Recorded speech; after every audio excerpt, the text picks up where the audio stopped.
Hello everyone, welcome to you all in English Baba YouTube channel run by mister Anmol sir.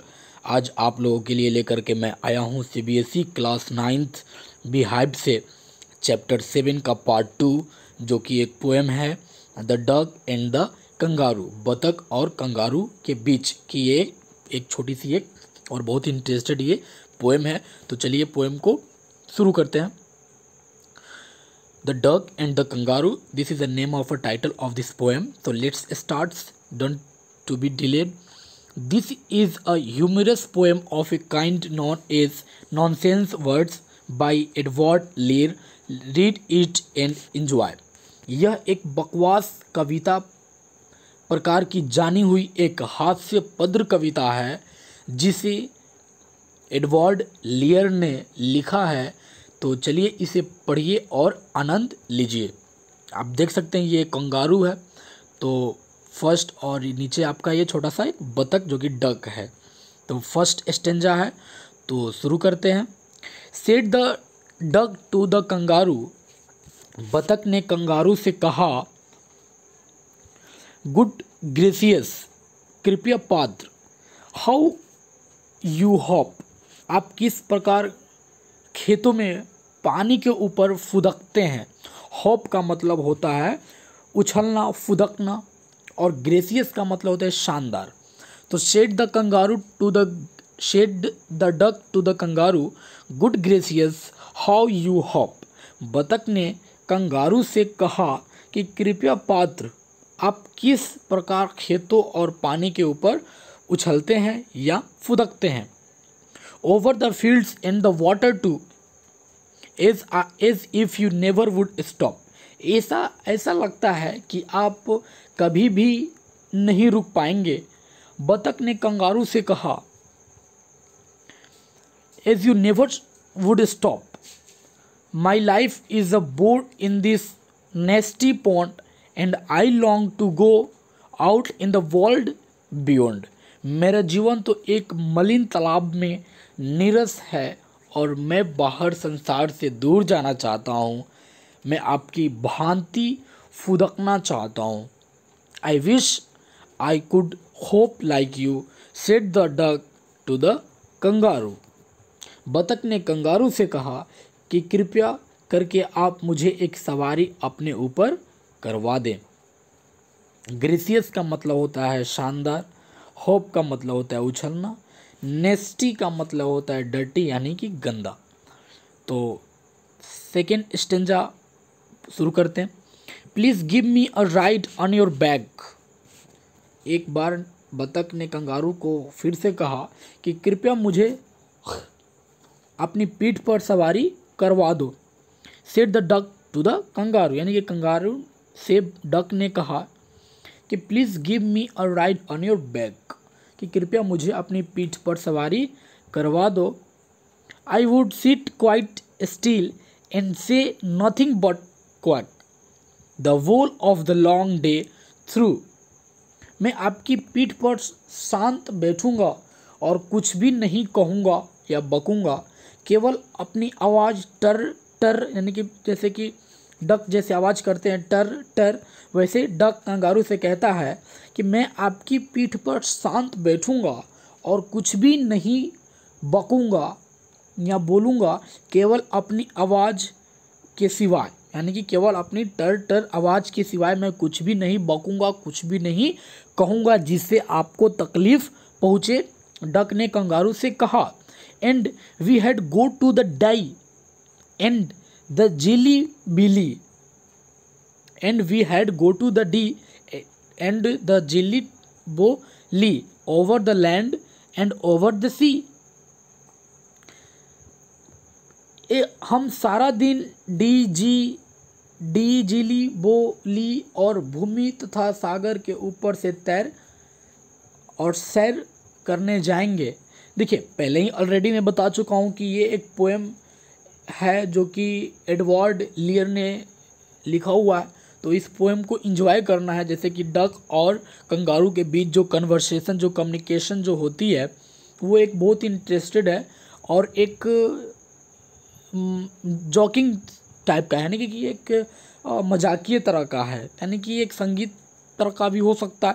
जैसे कि we had go to the Dee and the जी jelly Bo Lee over the land and over the sea, यानी कि duck kangaroo से कह रहा है कि हम सारा दिन डी जिली बोली और भूमि तथा सागर के ऊपर से सैर करेंगे, यानी कि डी जी बोली ये एक जगह का नाम है जहाँ पे वो घूमना चाहता है। Got it? Over the land and over the sea please take me a ride और do said the duck to the kangaroo, यानी कि कंगारू से डक ने कहा कि मैं आपको कोई तंग नहीं करूँगा, आप मुझे अपने पीठ के ऊपर बैठा लो और मुझे अपनी सवारी करा दो। किसके ऊपर से?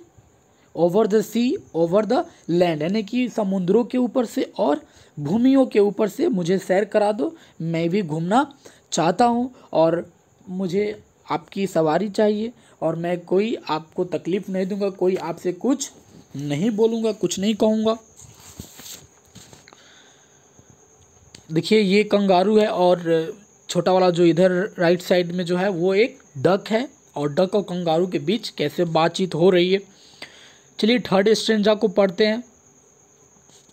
Said the kangaroo to the duck, kangaroo ने बतख से कहा, this required some little reflection, perhaps on the whole it might bring me luck and there seems but one objection, यानी कि कंगारू ने बतख से कहा इस विषय में कुछ थोड़ा सा विचार करने की आवश्यकता है, शायद इसमें मेरा कुछ भाग्य उदय हो जाए, परंतु इसमें कुछ एक विरोध सा दिखाई देता है कि अगर आप मुझे निर्भीक होकर कहने दें तो, विच इज़, जो कि if you will let me speak so bold you feet are unpleasantly wet and cold and would probably give me the rheumatiz, said the kangaroo, यानी कि कंगारू ने बतख से कहा कि इस विषय में कुछ थोड़ा सा विचार करने की मुझे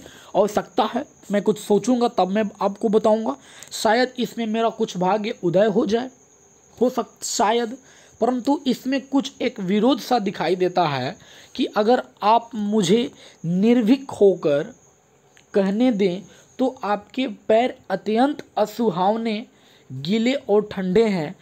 और देखिए कैसे कंगारू बतख से कह रहा है कि श्रीमान जी शायद मुझे कंपन पैदा कर दें, कंगारू ने कहा शायद मुझे कंपन पैदा कर दे। रिफ्लेक्शन का मतलब होता है आइडिया, विचार। प्रोबेबली का मतलब होता है शायद, परहैप्स। ऑब्जेक्शन का मतलब होता है आपत्ति और अनप्लीजेंटली का मतलब होता है बैडली, यानी कि बुरी तरह से। अब देखिए नेक्स्ट स्टेंजा, देखिए ये कैसे कंगारू अपने ऊपर बतख को कैसे सैर कराने के लिए over the land over the sea कैसे कराने के लिए सेवा करता है, सर्व करता है। फोर्थ स्टेंजा में हम लोग जानेंगे।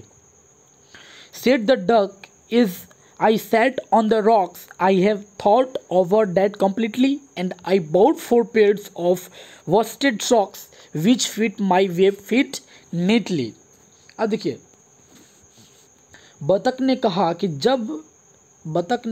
जब मैं चट्टान पर बैठी तो मैंने इस पर गंभीरता से विचार किया और अपने पैरों को सुंदर तथा गीले में रखने के कारण 4 जोड़े गर्म जुबारें खरीद ली। जैसे कि एक कैसे मतलब बतख कंगारू को कैसे इम्प्रेस करने के लिए अपनी घूमने के लिए कैसे कहता है कि बतख ने कहा कि जैसे मुझे लग रहा है कि चट्टान पर बैठी, जैसे ही मैंने चट्टान पर बैठी तो मैंने इस गंभीरता से पूर्ण विचार किया और अपने पैरों को सुंदर तथा गीले में रखने के कारण 4 जोड़े गर्म जुराबे भी खरीद ले, which fit my web feet neatly and to keep out the cold I have bought a cloak. ठंड से दूर रहने के लिए मैंने एक लबादा भी खरीद लिया। लबादा मीन्स होता है कि जैसे कि किसी को ठंड लगता है तो वो ढकने के लिए कुछ कपड़े वगैरह का इस्तेमाल करते हैं ना, तो वो लोग अपनी भाषा में लबादा का इस्तेमाल करते हैं, जिसको हम लोग चोगा भी बोल सकते हैं। And every day a tiger I will smoke all the follow my on dear to love of a kangaroo.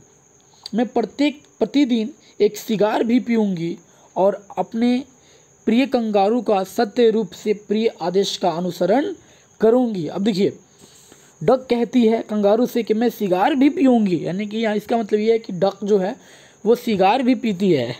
और डक कह रही है कि and every day I will smoke cigar all the flow my on dear to love of a kangaroo. मैं प्रत्येक दिन एक cigar भी पीऊँगी और अपने प्रिय कंगारू का भी देखभाल करूँगी और उनके आदेशों का मैं पालन भी करूँगी। रोस्टेड का मतलब होता है ऊनी धागा, वेबफिट का मतलब होता है झिल्लीदार पंजे, क्लोक का मतलब होता है लबादा, लूज गारमेंट्स जिसको बोलते हैं। तो चलिए 5th नंबर स्टेंजा और लास्ट स्टेंजा पढ़ लेते हैं। Said the kangaroo I am ready all in the moonlight play. Kangaroo ने कहा कि मैं तैयार हूँ, सभी चंद्रमा की पीली रोशनी में चलेंगे। But to balance me well dear duck sit steady. और प्रिय बतख आप मुझे अच्छी प्रकार संतुलित करेंगे और शांत होकर मेरी दुम के अंतिम भाग पर बैठ जाएंगे। And quite at the end of my tail. और शांत होकर मेरी दुम के अंतिम भाग पर बैठ जाएंगे। So away they went with a hope and a bond and they hope the whole world 3 times round and who so happy oh who is the duck and the kangaroo। देखिए, so away they went with a hope and a bound and they hopped the whole world 3 times round। इस प्रकार वे दोनों फुदकते हुए चले गए और सारे संसार के 3 चक्कर काट लिए। और उनमें से कौन अधिक प्रसन्न था, बतख अथवा कंगारू? देखिए, so away they went a hope and bound and they hoped the whole world 3 times round. इस प्रकार वे दोनों फुदकते हुए चले गए और सारे संसार के 3 चक्कर काट लिए, 3 चक्कर लगा लिए हैं। और इनमें से कौन सबसे ज़्यादा खुश था, डक खुश था या कंगारू खुश था, बतख या कंगारू? सो आई होप ये छोटा सा पोएम था the duck and the kangaroo के बीच, जिसके writer I told you Edward layer इस पोएम के पोएट हैं जिन्होंने इस पोएम को लिखा। सो आई होप ये पोएम आपको पसंद आया होगा, अच्छे से समझ में आ गया होगा। सो मेरे इस चैनल को सब्सक्राइब करना ना भूलें और जो भी क्वेरीज हो, जो भी प्रॉब्लम्स हो in their subject, please contact to me. My number is 8757482913। Thank you very much for watching my videos.